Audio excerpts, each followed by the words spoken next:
السلام عليكم ورحمة الله.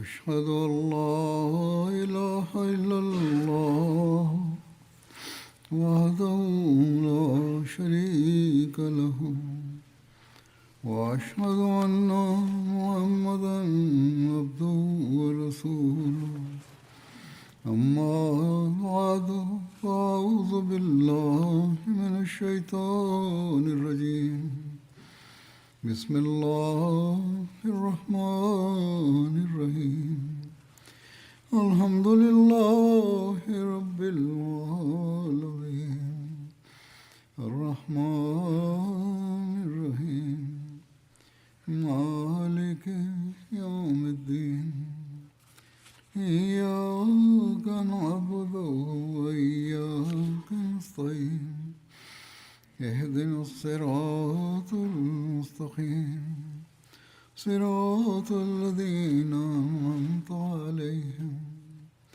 غير المغضوب عليهم ولا الضالين.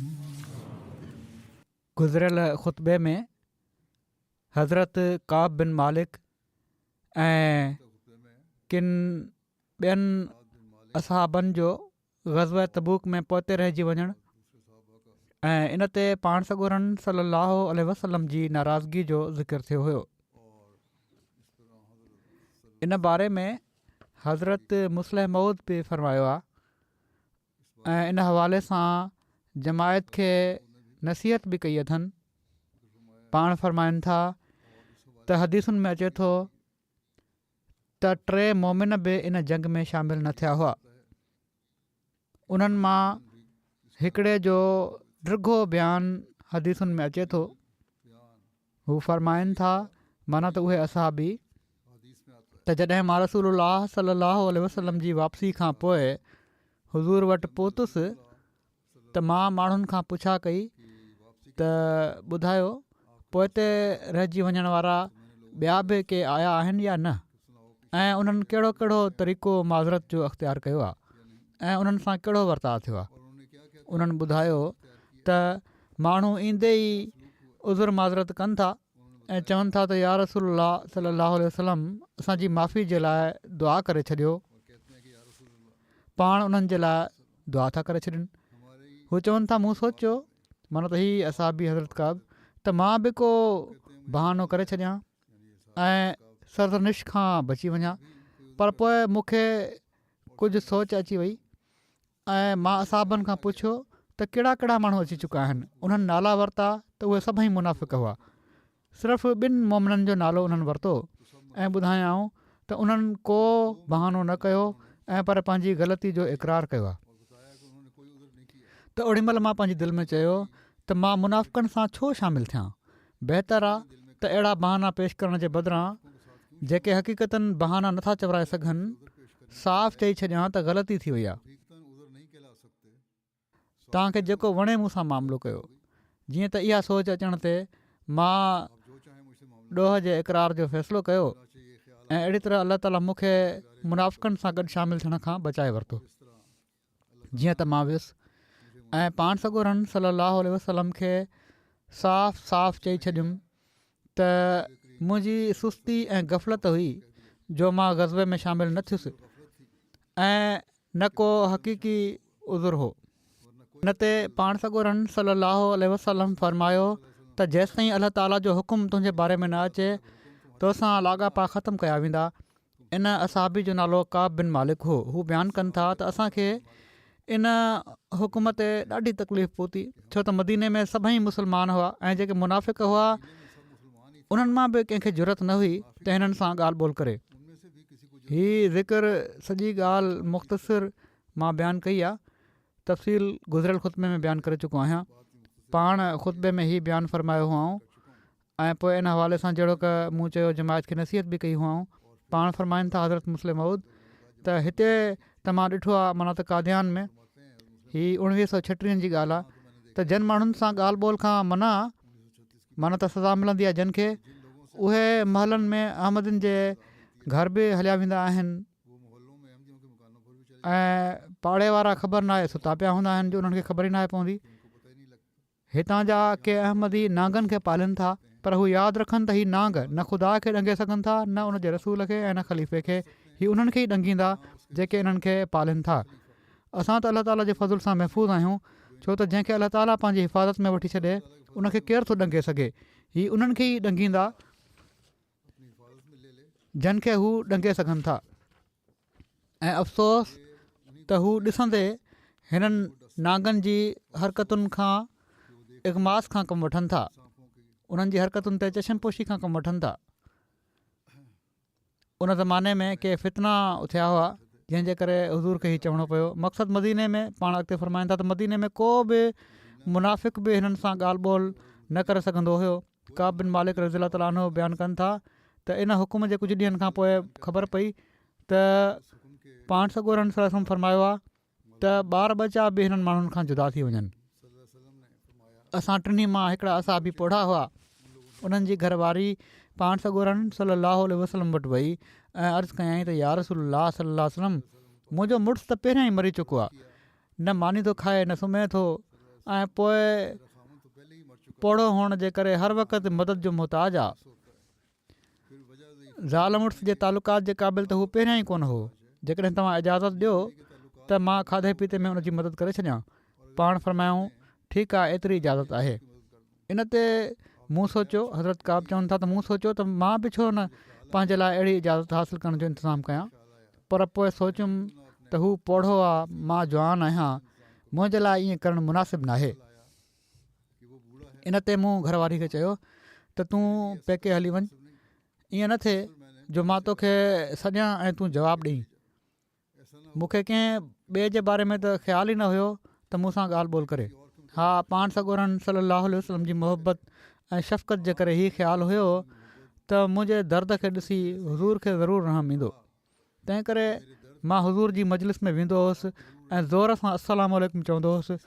पोइ ॾिसंदो हुउसि त हुज़ूर जा चप चुरपुर कनि था या न, पर जॾहिं हुज़ूर जवाबु न ॾींदा हुआ त मां घबराए उतां उथी ईंदो हुउसि ऐं सोचींदो हुउसि त हुज़ूर जा चप चुरिया हूंदा, पर मां ॾिसी न सघियुसि।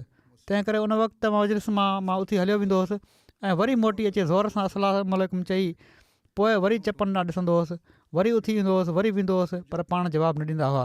हा, टी नज़र सां कॾहिं कॾहिं मूं ॾांहुं ॾिसी वठंदा हुआ। हू चवनि था त जॾहिं काफ़ी ॾींहं गुज़री विया त मां पंहिंजे सौट वटि, जंहिं सां मां हमेशह गॾु खाईंदो पीअंदो हुउसि, रहंदो सहंदो हुउसि, वियुसि उन वटि, त हू पंहिंजे बाग़ में कमु करे रहियो हुयो।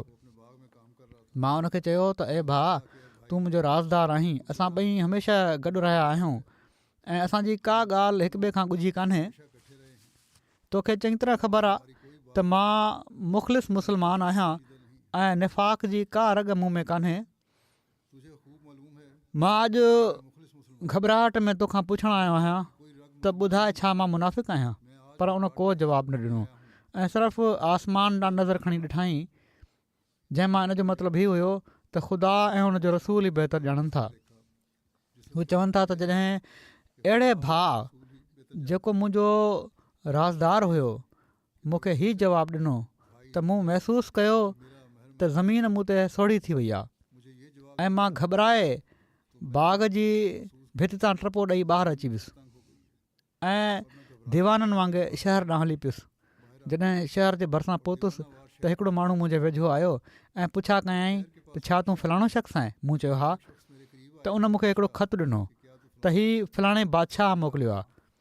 हीउ हिकिड़ो अरब जो ईसाई बादशाह हुयो जेको रोमी हुकूमत जे मातहत हुयो। मां खोले पढ़ियो त उन में लिखियलु हुयो त असांखे ख़बर आहे त तूं अरब जो रहिस आहीं ऐं तोखे मोहम्मद सल्लल्लाहु अलैहि वसल्लम ज़लील कयो आहे, हालांकि तुंहिंजो क़दुरु करणु घुरिजे पियो। जेकॾहिं तूं मूं वटि अची वञी त मां तुंहिंजे शान मुताबिक़ तोसां वर्ताउ कंदुसि। मालिक चवनि था त मुंहिंजे भाउ मूंखे जेको जवाबु ॾिनो हुयो, माना त जॾहिं वियो हुउसि सौट जे बाग़ में, त मुंहिंजी दिलि घबराए रही हुई इन सां। उन वक़्तु बि बेचैनी हुई। उहो ख़तु ॾिसी मूं ते सख़्त जी हालत तारी थी वई ऐं मूं सोचियो त हीउ शैतान जो आख़िरी हमिलो आहे, ईअं न थिए जो मुंहिंजा पेर पटिजी वञनि। ऐं मां उन कासिद खे चयो त मुंहिंजे पुठियां अचु। हिकिड़े हंधि हिकिड़ो माण्हू भटी ॿारे रहियो हुयो। मां उन ख़त खे टुकड़ा टुकड़ा करे उन में विझी छॾियो बाहि में ऐं उनखे चयुमि त पंहिंजे बादशाह खे चई छॾिजांइ त इन जो जवाबु हीउ आहे। हीअ उन्हनि जे इब्तिला ऐं मुसीबत जूं आख़िरी घड़ियूं हुयूं। आख़िर अलाह ताला रहम कयो ऐं पाण सॻोरम सल्लल्लाहु अलैहि वसल्लम खे फ़रमायाईं त हिननि जी ग़लती माफ़ु कई वञे। हज़रत मुस्लिम मऊद हिकिड़े ॿिए हंधि फ़रमाइनि था, काब बिन मालिक जो वाक़ियो कहिड़ो न सबक़ु आमूज़ आहे। हू सभिनी ग़ज़वात में पाण सॻोरम सल्लल्लाहु अलैहि वसल्लम सां गॾु रहिया। मके जी फतह में बि गॾु हुआ, पर ग़ज़वा तबूक में सुस्ती करे पोइ रहिजी विया। पाण सॻोरम सल्लल्लाहु अलैहि वसल्लम उन्हनि खे हिकिड़ी अहिड़ी सज़ा ॾिनी जो उन्हनि जे सलाम जो जवाबु ताईं न ॾींदा हुआ। सभिनी मुस्लमाननि खे कलाम करण खां रोके छॾियाऊं, एसि ताईं जो घरवारी खे बि अलॻि करे छॾियाऊं। इन ई हालत में गसान जे बादशाह जो एलची उन्हनि वटि ख़त खणी आयो जंहिं में लिखियलु हुयो त तुंहिंजे साहिबु तुंहिंजो क़दुरु नाहे कयो, तूं मूं वटि हलियो आहे। उन्हनि हीअ चई त हीउ शैतान जो आख़िरी हमिलो आहे। ख़त खे तंदूर में उछले छॾियो ऐं एलची खे चयो त पंहिंजे बादशाह खे हीउ पैगाम पहुचाए छॾिजांइ। पर हज़रत मुस्लिम मौद फ़रमाइनि था त अॼुकल्ह जा माण्हू आहिनि, जमायत में हालत हुई उन वक़्तु, त जेकॾहिं कुझु पुछा ॻाछा कई वञे, जवाबु तलबी कई वञे त उहे चवंदा आहिनि त असांजी ख़िदमतुनि जो लिहाज़ नाहे रखियो वियो, असांजो क़दुरु नाहे कयो वियो। यादि रखणु घुरिजे त इंतिज़ामु अलॻि शइ आहे ऐं कमु करणु अलॻि शइ। ऐं इंतिज़ामु क़ाइमु रखण जे लाइ जेको ग़लती करे थो उनखां पुछियो वेंदो आहे, तोड़े उहो केर बि हुजे। सो ख़ुदा जे हुकुम हेठि दीन जे लाइ अहिड़ी कोशिशि कयो जो शैतान खे भॼाए छॾियो, पर इन लाइ हरगिज़ न कयो त तव्हांजी तारीफ़ कई वञे। ऐं कमु करे हीअ न सोचियो त असांजी ग़लतियुनि ते असांखां पुछा ॻाछा न कई वेंदी। पोइ ख़ुदा ते अहसान न जितायो, मन अज़ा खां कमु न वठो, सभिनी ज़रियनि सां इस्लाम जी ख़िदमत कयो। अहसान न कयो ऐं पर ख़िदमत कयो, इहो ई जज़्बो हुअणु घुरिजे अलाह ताला खे राज़ी करण जो।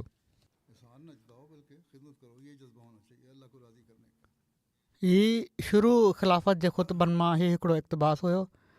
उहो 1936 जो हुयो। पहिरियों ग़ज़वा तबूक जो सफ़रु अहिड़ो पुरहिकमत ऐं बाबरकत सफ़रु साबित थियो जो समूरे अरब परगिणे में मुस्लमाननि जो रोब वेहिजी वियो ऐं थोरी देरि में सॼे अरब में इस्लाम जो झंडो फड़कणु लॻो। जीअं त इन बारे में बि हज़रत मुस्लिम मऊद बयानु फ़रमायो आहे। फ़रमाइनि था त तबूक तां वापसी खां पोइ ताइफ़ जे माण्हुनि बि अची इताद क़बूल करे वरिती। पहिरियां हू लड़ाई करे रहिया हुआ, उन्हनि इताद क़बूल करे वरिती ऐं इन खां पोइ अरब जे अलॻि अलॻि क़बीलनि बि वारी वारी अची इस्लामी हुकूमत में दाख़िले जी इजाज़त चाही ऐं थोरे ई वक़्त में सॼे अरब ते इस्लामी झंडो फड़कणु लॻो।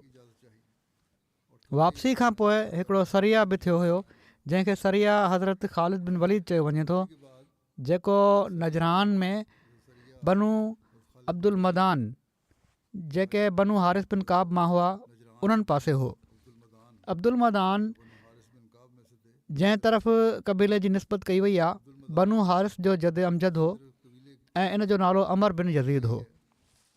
इब्न साद जी रिवायत जे मुताबिक़ हीउ सरिया रबीउल अव्वल 10 हिजरी में पेश आयो, जॾहिं त इब्न हशाम जे मुताबिक़ हीउ सरिया रबीउल आख़िर या जमादुल अव्वल 10 हिजरी में थियो हो। सीरत ख़ातमुन नबीयीन में हज़रत मिर्ज़ा बशीर अहमद साहब सरिया ख़ालिद बिन वलीद नजरान पासे जी तारीख़ रबीउल अव्वल 10 हिजरी बयानु कई आहे। बहरहाल इन जो तफ़सील कुझु हीअं आहे त पाण हज़रत ख़ालिद खे हुकुम ॾिनऊं त विढ़ण खां पहिरियां 3 भेरा उन्हनि खे इस्लाम जी दावत ॾिजांइ। जन ॾांहुं मोकिलियो वियो हुयो सरिया, जेकॾहिं हू क़बूल कनि त बहितर आहे, न त पोइ जंग कजांइ। माना त जेकॾहिं जंग जी कोशिशि कनि त तूं पोइ बि 3 भेरा उन्हनि खे इस्लाम जी तालीम जी दावत ॾिजांइ। जेकॾहिं पोइ बि जंग करणु चाहिनि त पोइ ठीकु आहे, जंग कयो उन्हनि सां। जीअं त हज़रत ख़ालिद ईअं ई कयो ऐं सभई माण्हू मुस्लमान थी विया। जीअं त हज़रत ख़ालिद उन्हनि में क़याम करे वरितो, माना त तबलीग कयाऊं, सिर्फ़ु जंग न थी ऐं हू मुस्लमान थी विया। हज़रत ख़ालिद उन्हनि में क़याम करे वरितो ऐं उन्हनि खे इस्लाम, किताबुल्लाह ऐं पाण सॻोरम सल्लल्लाहु अलैहि वसल्लम जी सुन्नत जी तालीम ॾियणु शुरू करे ॾिनी। ऐं इहो ई हुज़ूर सल्लल्लाहु अलैहि वसल्लम हज़रत ख़ालिद खे हुकुम ॾिनो हुयो। इन खां पोइ हज़रत ख़ालिद हिकिड़ो ख़त हज़ूर सल्लल्लाहु अलैहि वसल्लम जी ख़िदमत में रवानो कयो। हज़रत मोहम्मद रसूलुल्लाह सल्लल्लाहु अलैहि वसल्लम ॾांहुं रवानो कयो ऐं हीअ लिखियाऊं त हज़रत मोहम्मद रसूलुल्लाह सल्लल्लाहु अलैहि वसल्लम जी ख़िदमत में ख़ालिद बिन वलीद पारां अस्सलामु अलैका या रसूलुल्लाह वरहमतुल्लाहि वबरकातुहू। मां उन ख़ुदा जी हम्द कयां थो जंहिंखां सवाइ को माबूद न आहे। अम्मा बाद या रसूलुल्लाह, अल्लाह ताला तव्हां ते रहमत नाज़िल फ़रमाए। तव्हां हुज़ूर मूंखे बनु हारिस ॾांहुं मोकिलियो हुयो ऐं मूंखे हुकुम ॾिनो हुयो त मां 3 ॾींहंनि ताईं उन्हनि खे इस्लाम ॾांहुं दावत ॾियां। पोइ जेकॾहिं हू इस्लाम क़बूलु कनि त मां उन्हनि में रही उन्हनि खे हुकुम इस्लाम जा ऐं क़ुर शरीफ़ ऐं रसूल जी सुनत सेखारियां ऐं जेकॾहिं हू इस्लाम क़बूलु न कनि त मां उन्हनि सां जंग कयां। के ॻाल्हियूं तफ़सील में त बयानु न आहिनि थींदियूं या ॿिए हंधि के किन ॻाल्हियुनि मां मिली वेंदियूं आहिनि, पर इस्लाम जी तालीम हीअ न आहे त ज़ोरी इस्लाम क़बूलु करायो वञे। इहो ई मतिलबु हुयो त जेकॾहिं को मुआदो न कनि या पोइ बि जंग कनि त पोइ उन्हनि सां जंग कयो, तव्हांखे इजाज़त आहे। सो चवनि था त हिननि वटि आयुसि ऐं तव्हांजे इरशाद जे मुताबिक़ 3 ॾींहंनि ताईं उन्हनि खे इस्लाम जी दावत ॾिनी ऐं सुवारनि खे उन्हनि वटि मोकिलियो त ए बनु हारिस इस्लाम क़बूलु करे वठो, सलामत रहंदो। सो माण्हुनि इस्लाम क़बूलु करे वरितो ऐं जंग खां मुड़िया रहिया।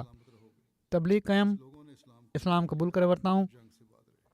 इन फ़िक्रे मां बि तमामु वाज़े थो थी वञे त हू जंग खां मुड़िया रहिया ऐं उन्हनि अॻराई न कई जंग में, जॾहिं मुखालिफ़ न कई।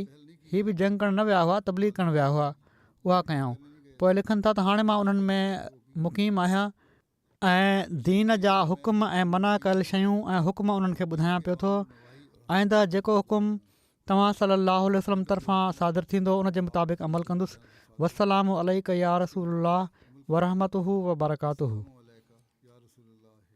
हुज़ूर सल्लल्लाहु अलैहि वसल्लम हज़रत ख़ालिद जे इन ख़त जे जवाब में फ़रमायो, बिस्मिल्लाहिर रहमानिर रहीम। मोहम्मद ख़ुदा जे रसूल सल्लल्लाहु अलैहि वसल्लम तरफ़ां ख़ालिद बिन वलीद खे सलाम। मां उन ख़ुदा जी तारीफ़ कयां थो जंहिंखां सवाइ को माबूद न आहे। अम्मा बाद, तुंहिंजो ख़त कासिद समेत असां वटि पहुतो ऐं ख़बर पई त बनु हारिस इस्लाम क़बूलु करे वरितो आहे ऐं जंग खां पहिरियां ला इलाहा इल्लल्लाहु मुहम्मद रसूलुल्लाह जी शाहिदी ॾिनी अथनि ऐं हीअ ख़ुदा जी हिदायत आहे जेका उन्हनि जे शामिल हाल फ़रमाई। सो तूं उन्हनि खे अलाह ताला जे सवाब जी ख़ुशख़बरी पहुचाए ऐं अलाह ताला जे अज़ाब खां ख़ौफ़ ॾियाराए ऐं ख़ुदि उन्हनि जा कुझु माण्हू वठी साण असां वटि हाज़िर थी वञ। वस्सलामु अलैका वरहमतुल्लाहि वबरकातुहू। हज़रत ख़ालिद ही फ़रमान ॾिसी बनु हारिस जे कुझु माण्हुनि खे साण करे रसूलुल्लाह सल्लल्लाहु अलैहि वसल्लम जी ख़िदमत में हाज़िर थिया। उन्हनि जा नाला ई आहिनि जिन खे वठी आया हुआ: कैस बिन हुसैन, यज़ीद बिन अब्दुल मुदान, यज़ीद बिन मुअज्जल, अब्दुल्ला बिन क़राद, शदाद बिन अब्दुल्ला, अमर बिन अब्दुल्ला। जॾहिं ही माण्हू पाण सॻोरनि सल्लल्लाहु अलैहि वसल्लम जी ख़िदमत में हाज़िर थिया, पाण उन्हनि खे ॾिसी फ़रमायाऊं, हीअ केरु माण्हू आहिनि? ईअं थो लॻे त ही माण्हू हिंदी आहिनि।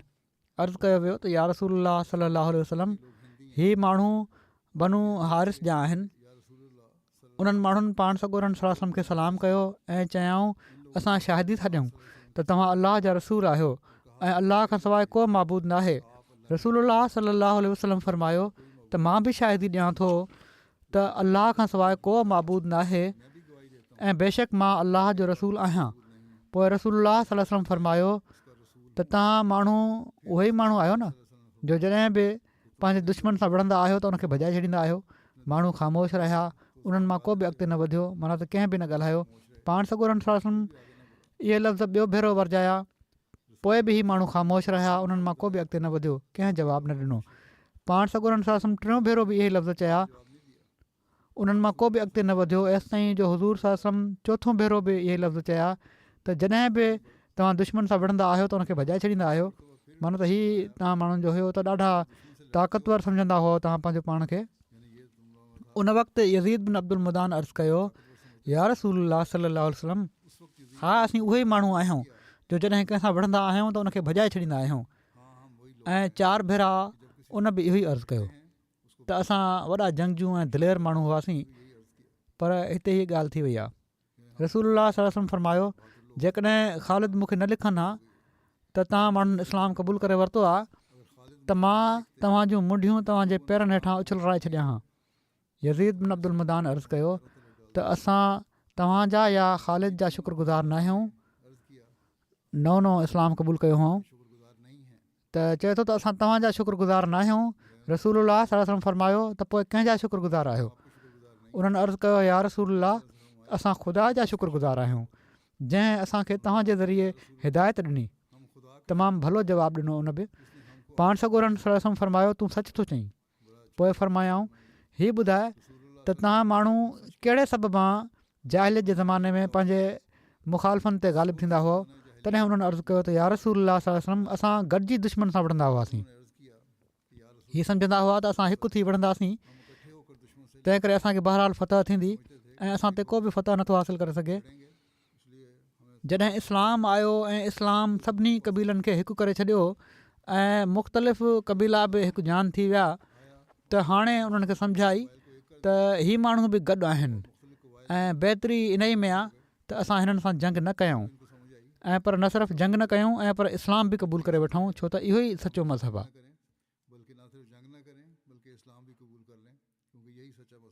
हुज़ूर सल्लल्लाहु अलैहि वसल्लम कैस बिन हुसैन खे बनू हारिस जो अमीर मुक़ररु फरमायो ऐं शवाल जे आख़िर या ज़ुल्क़ादा जे शुरू में हिननि माण्हुनि खे रुख़्सत फरमायाऊं।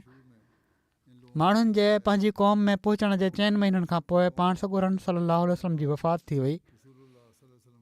पाण सॻोरनि सल्लल्लाहु अलैहि वसल्लम जो आख़िरी ग़ज़वा तबूक हुयो ऐं आख़िरी लश्कर या सरिया जंहिंखे हुज़ूर सल्लल्लाहु अलैहि वसल्लम मोकिलियो उहो उसामा जो लश्कर हुयो। उसामा जे लश्कर जो तफ़सील उन्हनि जे ज़िक्र में ऐं हज़रत अबू बकर रज़ियल्लाहु ताला अन्हु जे ज़िक्र में पहिरियां बयानु थी चुको आहे, पर पोइ बि मुख़्तसरनि कुझु पस मंज़र सां हिते बयानु करे थो छॾियां। बुख़ारी जी रिवायत आहे, हज़रत अनस बिन मालिक खां रिवायत आहे त पाण सॻोरनि सल्लल्लाहु अलैहि वसल्लम माण्हुनि खे हज़रत ज़ैद ऐं हज़रत जाफ़र ऐं हज़रत अब्दुल्ला बिन रवाहा जे मौत जी ख़बर ॾिनी। इन खां अॻु जो माण्हुनि वटि इन जी का ख़बर आई। पाण फरमायाऊं, ज़ैद झंडो खयों, इन खां पहिरियां उसामा जे लश्कर खां पहिरियां हिकिड़ो लश्कर वियो हुयो, झंडो खयों ऐं हू शहीद थी विया। पोइ जाफ़र पकड़ियो ऐं हू बि शहीद थी विया। पोइ इब्न रवाहा झंडे खे पकड़ियो ऐं हू बि शहीद थी विया। ऐं हुज़ूर जूं अखियूं ॻोढ़ा वाहे रहियूं हुयूं। आख़िर अल्लाह जी तलवारुनि मां हिकिड़ी तलवार ख़ालिद बिन वलीद झंडो खयों, एसिताईं जो अल्लाह उनखे मुखालफ़नि ते फ़तह ॾिनी। हजतुल विदा तां वापसी ते पाण सॻोरा सल्लल्लाहु अलैहि वसल्लम जॾहिं मदीने शरीफ़ वापसि पहुता, उन वक़्तु ॾखण पासे खां मदीने वारनि खे कंहिं दुश्मन जो ख़तरो बाक़ी न रहियो हुयो, पर उत्तर पासे खां रोम वारनि तरफ़ां अञा बि ख़तरो बाक़ी हुयो, छो त उन्हनि ईसाइनि खे अञा ताईं पंहिंजी कुवत ते वॾो नाज़ हो। तंहिं करे कंहिं वक़्तु बि उन्हनि तरफ़ां हमिलो थी सघे पियो। ऐं हूअं बि जंग मौता जे शहीदनि जो क़िसास बि बाक़ी हुयो, छो त इन जंग में हज़रत ख़ालिद बिन वलीद जी महारत जे करे मुसलमाननि जो लश्कर वापसि मदीने अचण में कामयाबु थियो हुयो। हज खां फ़ारिग़ थियण खां पोइ पाण सॻोरनि सल्लल्लाहु अलैहि वसल्लम खे मदीने आए घणा ॾींहं न गुज़रिया हुआ जो कुझु ॾींहंनि खां पोइ हज़रत उसामा बिन ज़ैद जी क़यादत में हिकिड़े लश्कर खे शाम ते हमिलो करण जो हुकुम ॾिनऊं।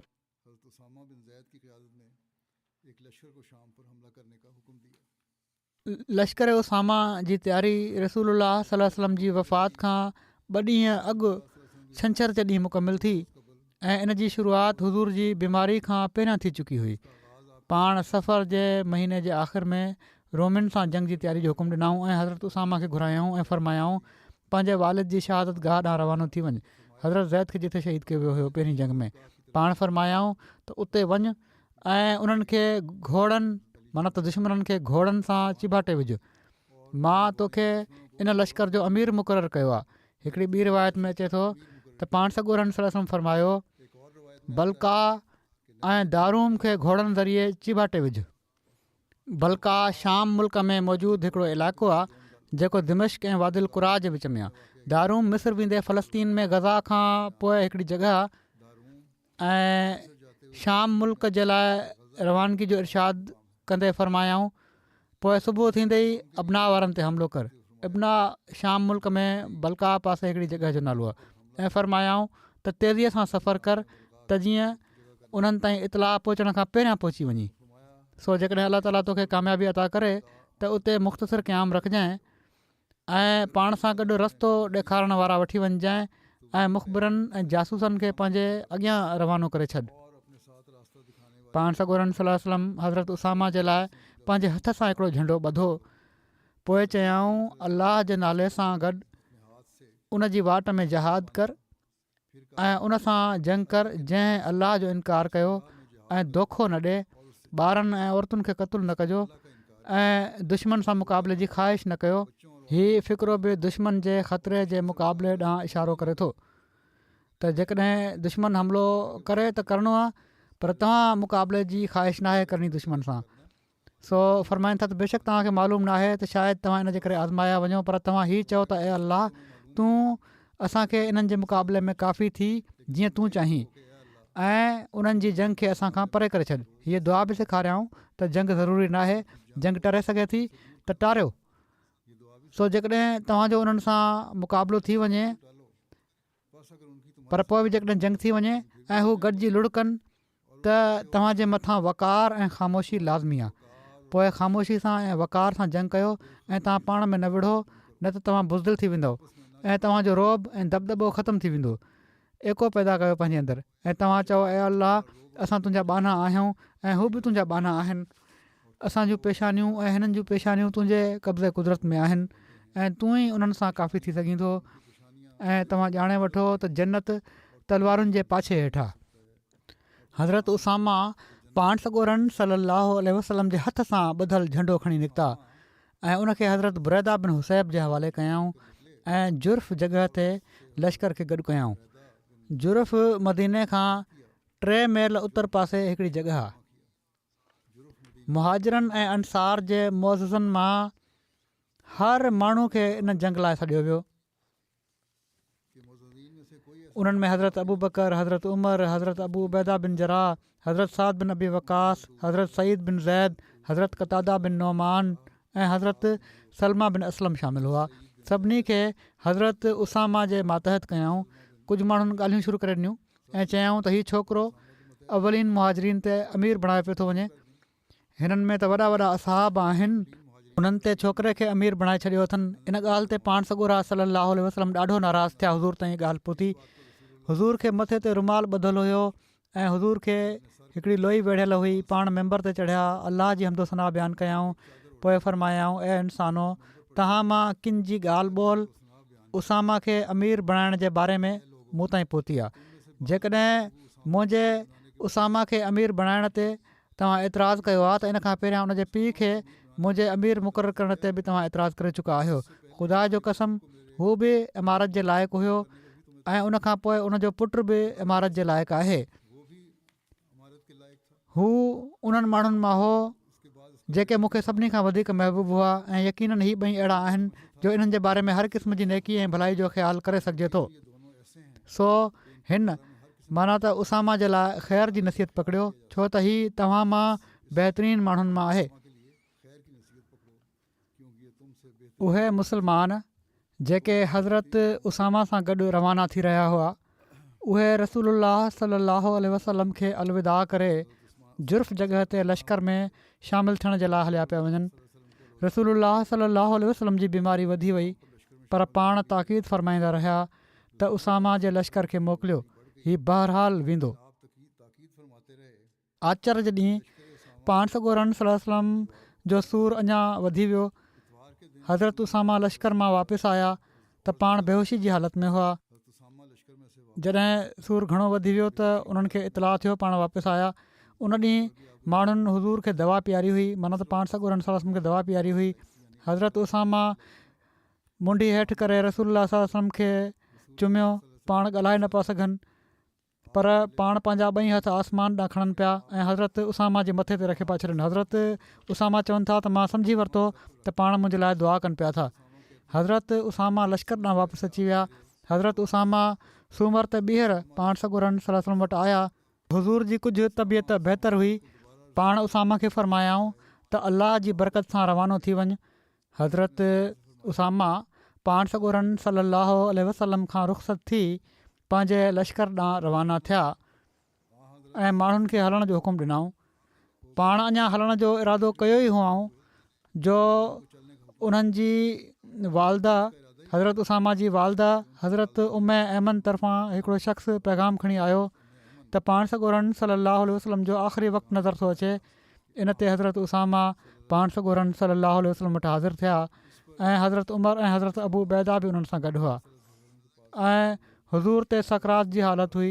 कुझु ई देरि खां पोइ पाण फ़ौत थी विया, जंहिंजे करे मुस्लमाननि जो लश्कर जुर्फ़ जॻह तां मदीने वापसि अची वियो ऐं हज़रत बुरैदा बिन हुसैब हज़रत उसामा जो झंडो खणी आया ऐं रसूलुल्लाह सल्लल्लाहु अलैहि वसल्लम जे दर ते खोड़े छॾियऊं। हिकिड़ी रिवायत जे मुताबिक़ जॾहिं हज़रत उसामा जो लश्कर ज़ू ख़ुशब में हुयो त रसूलुल्लाह सल्लल्लाहु अलैहि वसल्लम जी वफ़ात थी वई हुई। ज़ू ख़ुशब बि मदीने खां हिकु राति जी मुसाफ़त ते मौजूदु आहे। शाम जे रस्ते ते हीअ वादी आहे, पर बहरहाल ही माण्हू वापसि आया।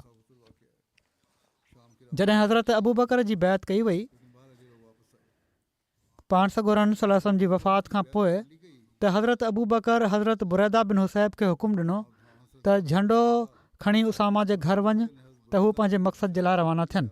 हज़रत बुरैदा झंडे खे लश्कर जी पहिरीं जॻह ते खणी आया।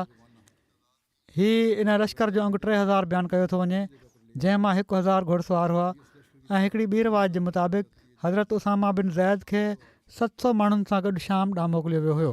हिकिड़ी रिवायत में अचे थो त रसूलुल्लाह सल्लल्लाहु अलैहि वसल्लम जी वफ़ात जे ॿिए ॾींहुं हज़रत अबू बकर ऐलान कराए छॾियो त उसामा जी मुहिम पुॼाणी ते पहुचंदी। उसामा जे लश्कर मां को शख़्स बि मदीने में बाक़ी न रहे, पर ही त उहे सभई जुर्फ़ में उन्हनि जे लश्कर सां वञी रलजनि।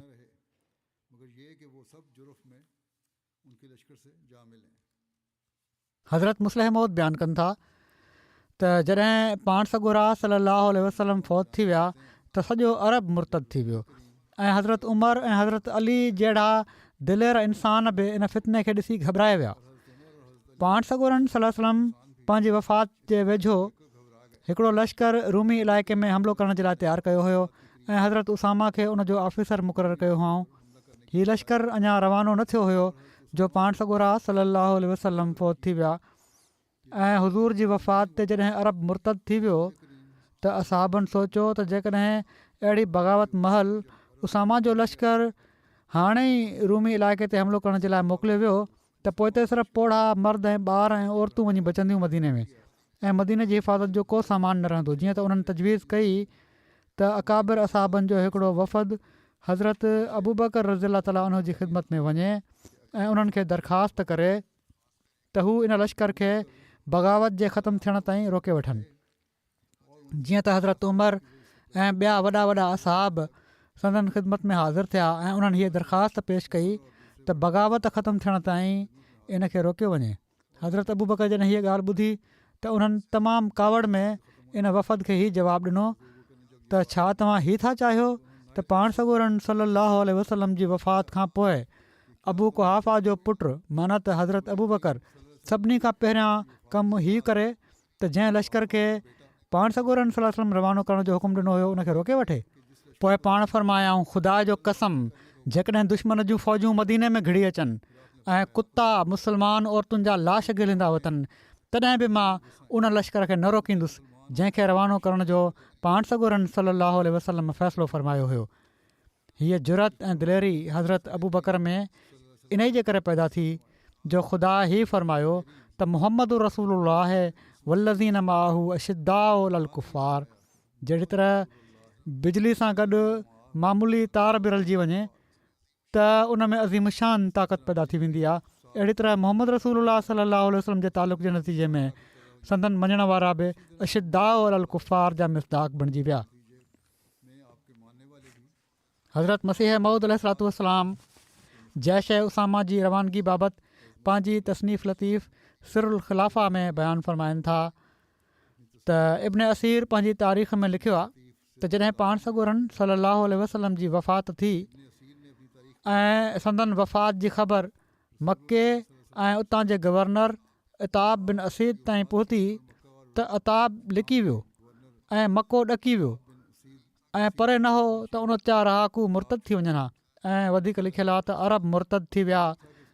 हर क़बीले मां अवाम या ख़वास मुर्तद थी विया। निफ़ाक़ ज़ाहिर थी वियो ऐं यहूदियुनि ऐं ईसाइनि पंहिंजा पंहिंजा कंध खणी खणी ॾिसणु शुरू करे ॾिनो।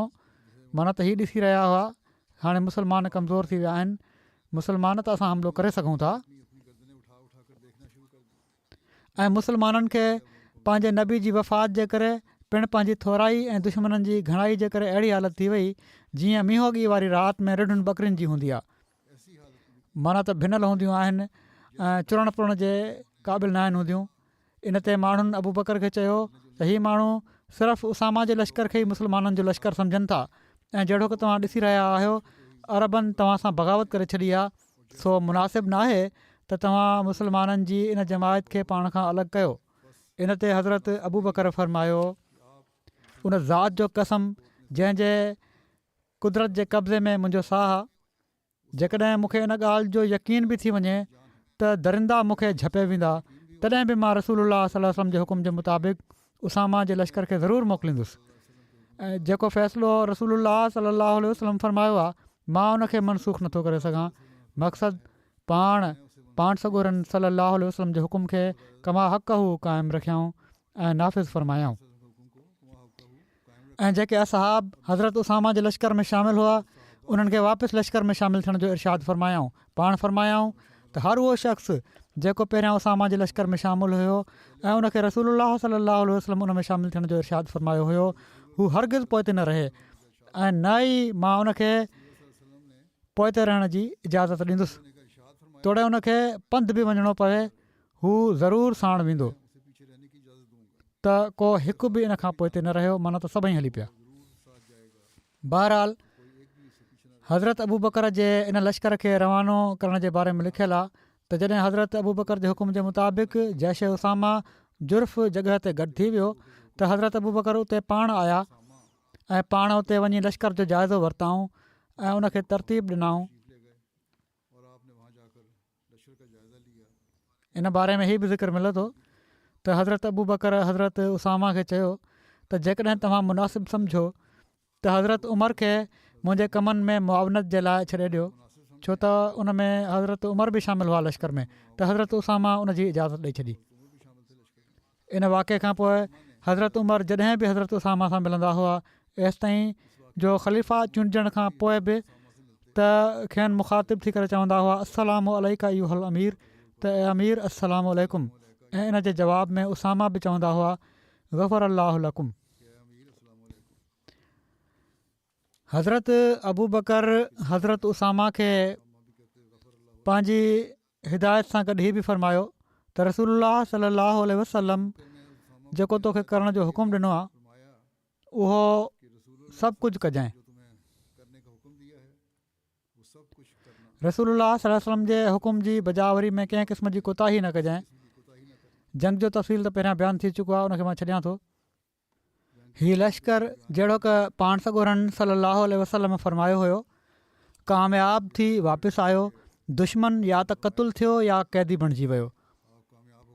इन जंग में कंहिं मुस्लमान जो बि को जानी नुक़सानु न थियो। रिवायतुनि जे मुताबिक़ हीउ लश्कर 40 खां वठी 70 ॾींहंनि ताईं ॿाहिरि रहण खां पोइ मदीने वापसि पहुतो हुयो।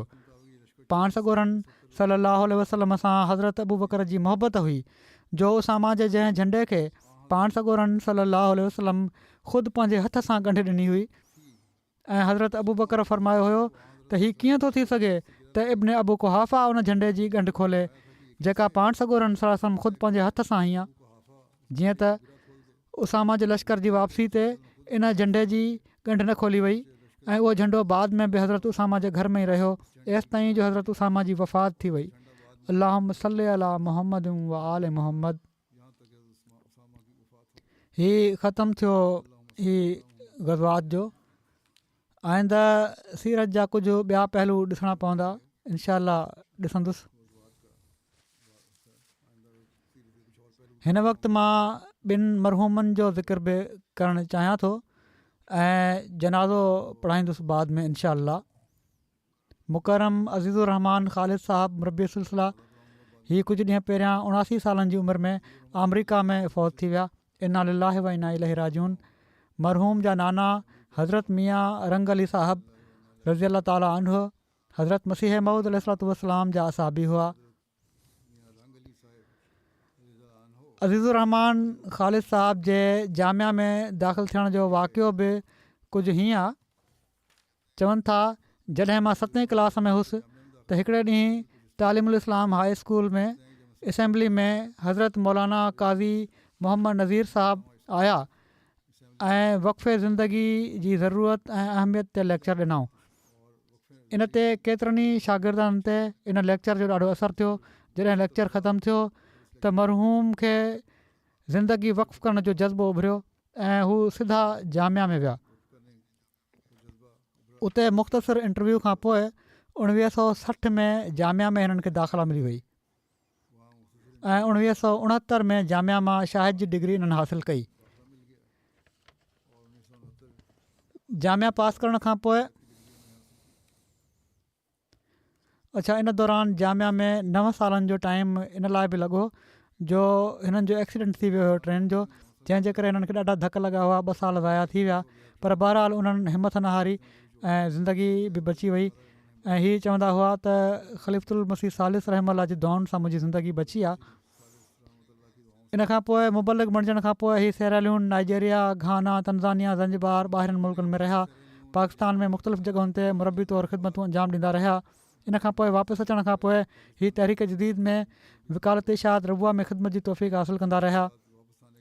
हिननि जा ॾोहिटा आहिनि हमज़ा उबैदुल्ला, मुरबी आहिनि, जामिया मां फ़ारिग़ थिया आहिनि। चवनि था त ॿुधाईंदा हुआ अज़ीज़ुर रहमान साहब त अफ्रीका में अहिड़ो वक़्तु बि ईंदो हुयो जो चांवर उॿारे उन ते लूणु बुरके खाई वठंदो हुउसि ऐं को ॿोड़ वग़ैरह खाइण जी का शइ न हूंदी हुई। ऐं कॾहिं कॾहिं अहिड़ा ॾींहं बि हूंदा हुआ जो मामूली खुराक बि मुयसरु न हूंदी हुई, उॿरियल चांवर बि कोन हूंदा हुआ ऐं कॾहिं कॾहिं केतिरा ई ॾींहं बुखियो बि रहणो पवंदो हुयो।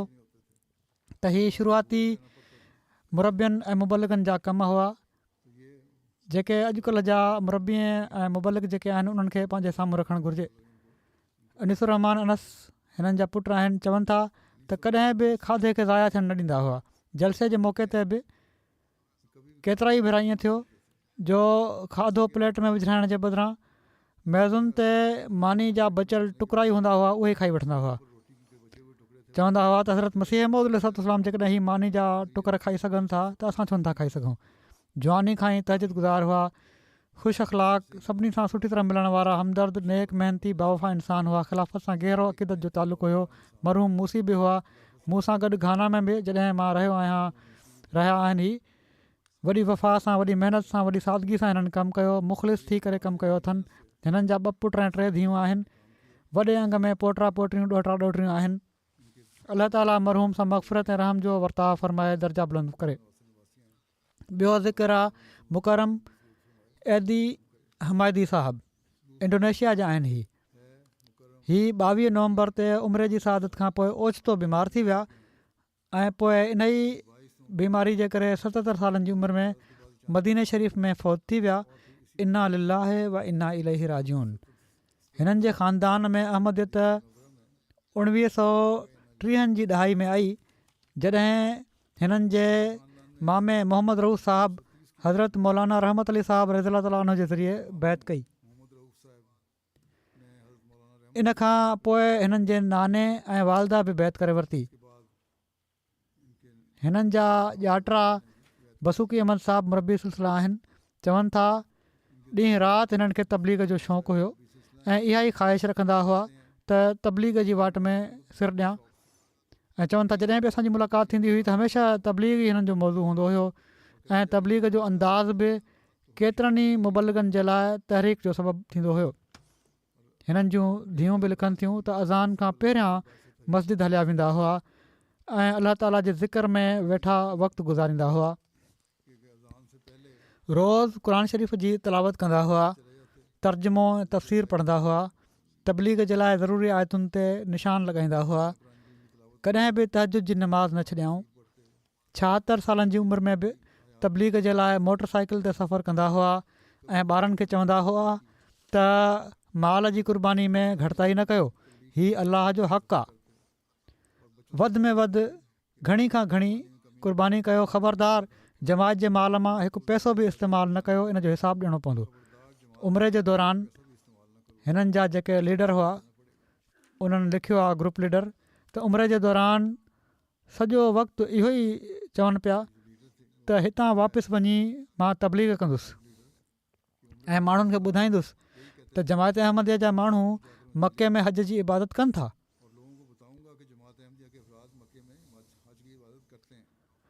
डॉक्टर उते उन्हनि खे ॾिठो जॾहिं बीमार थिया आहिनि त उन चयो वफ़ात बि थी, त चवनि था इन्हनि खे, चवणु लॻा डॉक्टर त अलाह ताला खे हिननि जूं नेकियूं पसंदि अची वियूं आहिनि जो जन्नतुल बक़ी में तदफ़ीन जी सादत मिलनि।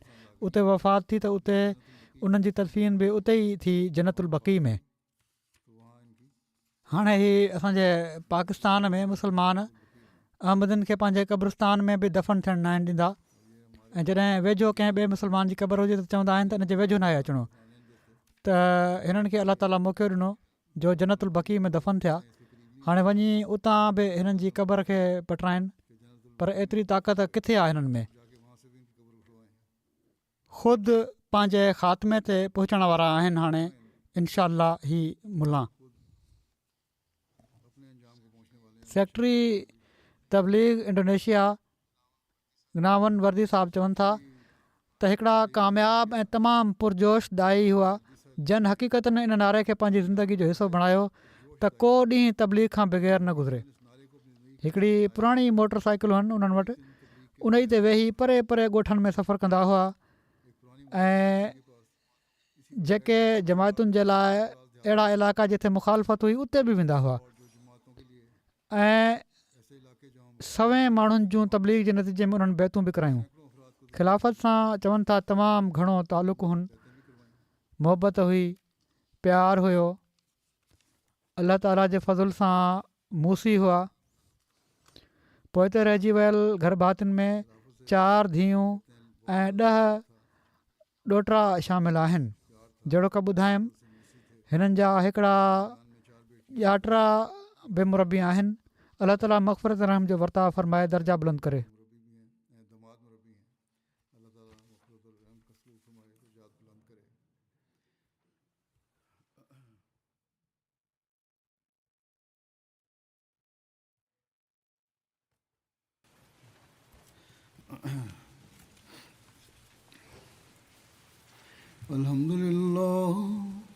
अल्हम्दुलिल्लाह नहमदुहु व नस्तईनुहु व नस्तग़फिरुहु व नुमिनु बिही व नतवक्कलु अलैहि व नऊज़ु बिल्लाहि मिन शुरूरि अनफुसिना व मिन सय्यिआति अअमालिना मन यहदिहिल्लाहु फला मुदिल्ल लहु वमन युद्लिल्हु फला हादिय लहु वनशहदु अन ला इलाहा इल्लल्लाहु वनशहदु अन्ना मुहम्मदन अब्दुहु व रसूलुहु इबादल्लाहि रहिमकुमुल्लाह इन्नल्लाहा यअमुरु बिल अदलि वल इहसानि व ईताइ ज़िल क़ुर्बा वयन्हा अनिल फ़हशाइ वल मुनकरि वल बग़ि यइज़ुकुम लअल्लकुम तज़क्करून उज़्कुरुल्लाह यज़्कुरुकुम वदूहु यस्तजिब लकुम वलज़िक्रुल्लाहि अकबर।